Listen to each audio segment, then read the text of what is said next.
अनुसंधान national research foundation act 2023। Anusandhan national research act 2023 से related यहाँ पर कुछ इंपॉर्टेंट पॉइंट्स हम यहाँ पर डिस्कस करेंगे। Anusandhan national research foundation act of 2023 established the Anusandhan national research foundation to provide high level strategic direction for research innovation and entrepreneurship in the field of natural science. Anusandhan national research foundation act 2023 Anusandhan national research foundation के establishment का provision करता है। और अनुसंधान national research foundation जो होगा वो natural science के फील्ड में रिसर्च इनोवेशन एंड एंटरप्रेन्योरशिप के लिए स्ट्रेटेजिक डायरेक्शन प्रोवाइड कराने में हेल्प करेगा। इट मीन्स नेचुरल साइंस के लिए रिसर्च इनोवेशन एंड एंटरप्रेन्योरशिप के लिए हाई लेवल स्ट्रेटेजिक डायरेक्शन जो प्रोवाइड कराएगा वो इसको रिस्पॉन्सिबिलिटी दी गई है नेशनल रिसर्च फाउंडेशन अनुसंधान नेशनल रिसर्च फाउंडेशन को। ये ही कंट्री के अंदर जितने भी स्ट्रेटेजिक डायरेक्शन होंगे ये प्रोवाइड कराएगा और उसके बाद रिसर्च को बूस्ट किया जाएगा। This act also repealed the science and engineering research board established by an act of parliament in 2008 and subsumed it into NRF। अभी जो ये एक्ट लास्ट ईयर बना था अनुसंधान नेशनल रिसर्च फाउंडेशन, इस एक्ट ने 2008 में जो पार्लियामेंट के द्वारा science and engineering research board establish किया गया था उसको सब्ज्यूम करता है, उसको रिपील करता है और उसको एनआरएफ के अंदर सब्ज्यूम कर दिया गया था। पहले वो बोर्ड था और इस बोर्ड को अब नेशनल रिसर्च फाउंडेशन के अंदर सब्ज्यूम कर दिया गया है। What is National Research Foundation? In 2005, the Science Advisory Council to Prime Minister recommended the formation of a National Science and Engineering Research Foundation। 2005 में प्राइम मिनिस्टर की साइंस एडवाइजरी काउंसिल ने ये रिकमेंड किया था कि एक national science and engineering research foundation country के अंदर होना चाहिए। It was approved by the PM Manmohan Singh in 2008। It was renamed the science and engineering research board. 2005 में मनमोहन सिंह पीएम होते हैं और मनमोहन सिंह ने national science and engineering research foundation को अप्रूव कर दिया। उसके बाद 2008 में इसको रिनेमिंग किया गया, रिनेम करके इसको science and engineering research board कर दिया गया। The national research foundation as an apex body to provide high level strategic direction of scientific research in the country. Country के अंदर जितने भी साइंटिफिक रिसर्च होते हैं उनके लिए high level strategic direction provide कराने का काम एक एपेक्स बॉडी करती है और उस एपेक्स बॉडी का नाम है national research foundation.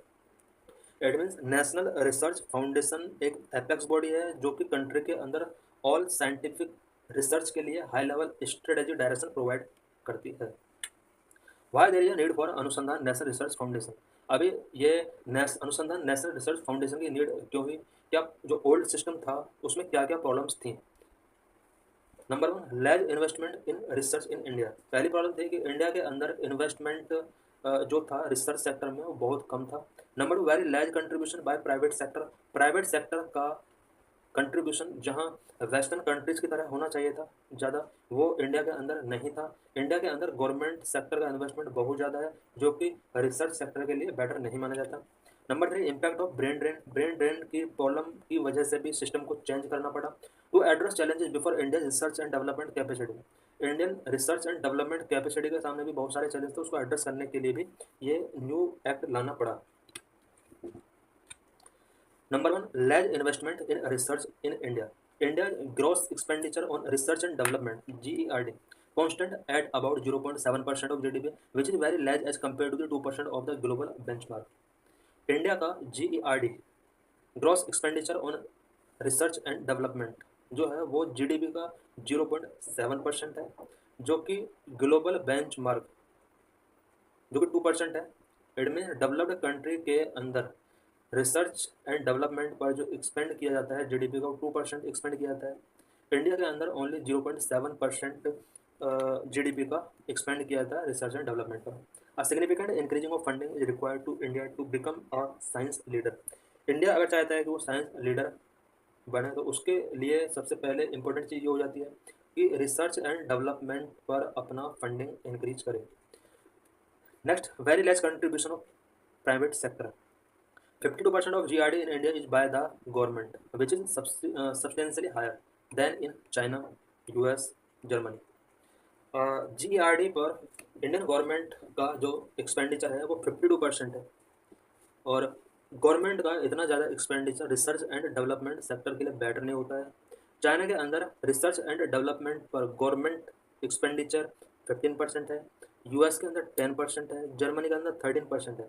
To bridge this gap the ANRF 2023 act plan to seek significant private sector contribution.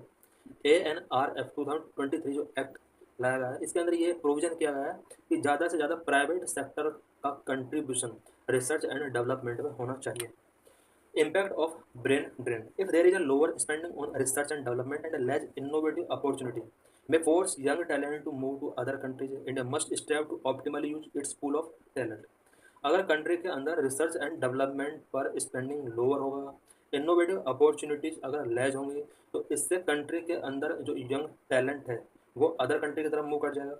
इसलिए कंट्री को पूल ऑफ टैलेंट को ऑप्टिमली यूज करने के लिए स्ट्राइव करना चाहिए। Number 4, to address challenges before India's research and development capacity. ANRF can be an important tool to address challenge to India's research and development capacity.